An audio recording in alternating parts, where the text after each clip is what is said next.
আসসালামু আলাইকুম, সবাই কেমন আছেন? আলহামদুলিল্লাহ, আপনাদের দোয়া আমি অনেক ভালো আছি। আয়াত মমস ব্লগ দেখার জন্য সবাইকে স্বাগতম জানাচ্ছি। আমি কিন্তু ছাদে চলে আসছি এবং লাউ গাছের সামনে আপনাদের একটা সুন্দর একটা জিনিস দেখানোর জন্য। লাউ গাছ তো আমি দেখাইছি, কিন্তু পুরোপুরি আপনাদেরকে দেখাই নাই, সেইটাই আজকে আমি শেয়ার করার জন্য আসছি।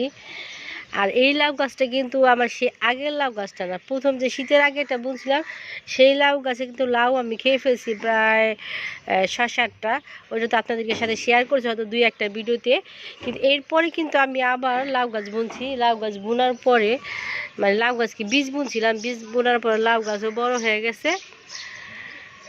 সেই লাউ গাছে আবার লাউ ধরেছে, সেইটাই আপনাদের সাথে শেয়ার করব। আর এই কী হয়েছে রে তো চড়ুই পাখি, এই প্রবলেম কী রে তোদের দুইজনের? একজনের চড়ুই পাখি আর একটা হচ্ছে কবুতর, দুইজনে মিলে ক্যাচ ক্যাচ করতেছে। এই তোদের প্রবলেম কি?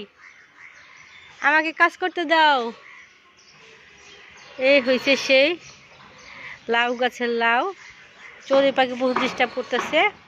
এই যে দেখেন, মাশাল্লাহ লাউয়ের কিন্তু কলা ছেড়েছে। এর চেয়ে বড় জিনিস আপনাদেরকে আমি সারপ্রাইজ দিব লাউ গাছে। আমি আবার ওই পাশে যাই, ওই পাশ থেকে দেখাই। আমি আবার এই পাশে আসলাম, ওই পাশ থেকে কীরকম দেখা যায় বুঝতেছি না, তবে এই পাশে যে লাউ গাছ দেখেন, লাউ গাছের প্রথমে তো ভাবছিলাম যে শীতের জন্য বুঝি আমার লাউ গাছটা আর বড়ই হবে না। পরে দেখলাম যে না, যখন একটু শীত কমতে শুরু করছে লাউ গাছে মোটামুটি ভালোই একটা সুন্দর হয়ে গেছে। আর পাশের বিল্ডিংতে অনেক কাজ করতেছে সবাই, যেই কারণে লাউ গাছের অনেক ময়লা, পাতার ভিতরে অনেক ময়লা হয়ে রয়েছে। দেখেন অনেক ময়লা, এই কারণেই শুধু ওই যে পাশের বিল্ডিংয়ে যে কাজ চলতেছে, পাশের বিল্ডিং ওই যে দেখেন এখনই কিন্তু কাজ চলতেই আছে। আর সবচেয়ে মজার জিনিস আপনাদেরকে আমি দেখাবো, আর কীভাবে দেখাবো সেইটাই তো ভিডিও করতে পারতেছি না। দেখি আয়াতে বাবারে আনতে পারি নাকি, কারণ সে যেখানে লাউ হয়েছে আসলে ওই জায়গাটা আমার হাত যাইতেছে না ভিডিও করে যে আমি দেখাবো। দেখি আয়াতে বাবা একটু হেল্প করেনি, যদি আয়াতে বাবা হেল্প করে তাহলে অবশ্যই আমি দেখাবো। এখন এই যে আপনাদেরকে বললাম যে আপনাদের একটা সারপ্রাইজ দিব, সারপ্রাইজ দিতে চলে আসলাম।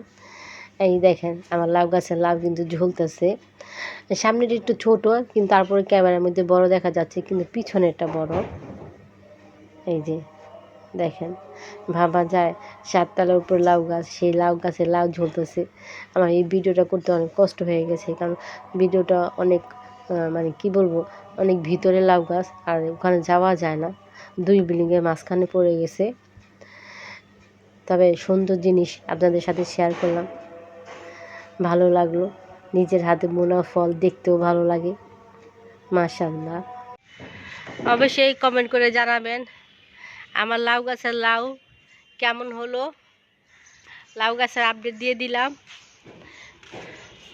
ছাদের উপরে লাউ গাছ, তার উপরে আবার লাউ, দেখতে কেমন লাগে বা অনুভবটা কীরকম, ফিল কেমন, অবশ্যই কমেন্ট করে জানাবেন। কারণ আমার ফিলটা কিন্তু অত্যন্ত ভালো, কারণ যেহেতু আমি একটা কষ্ট করে একটা গাছ বুনেছি, সেই গাছে ফুল ফল আসছে, মানে দেখে তো আমি আমার মন শান্তি আর শান্তি, খুব ভালো লাগলো।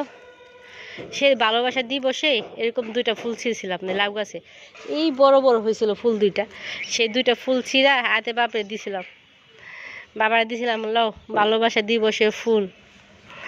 কেমন হলো বলেন তো? লাউ গাছের ফুল দিয়ে ভালোবাসা দিবসে শুভেচ্ছা বিনিময় করে নিয়েছি।